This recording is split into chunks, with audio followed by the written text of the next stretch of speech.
மாவட்டம் உடுமலை மாரியம்மன் கோவில் தேர் திருவிழா கடந்த 9ஆம் தேதி நோன்பு சாட்டுதலுடன் துவங்கியது.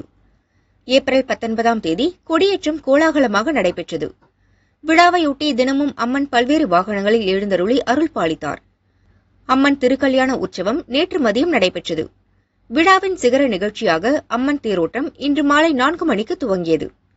ஆயிரக்கணக்கான பக்தர்கள் தேரை வடம் பிடித்து இழுத்து பக்தி பரவசம் அடைந்தனர். ஏப்ரல் 26ஆம் தேதி ஊஞ்சல் உற்சவம், பரிவேட்டை மற்றும் வான வேடிக்கை நிகழ்ச்சி நடக்கிறது.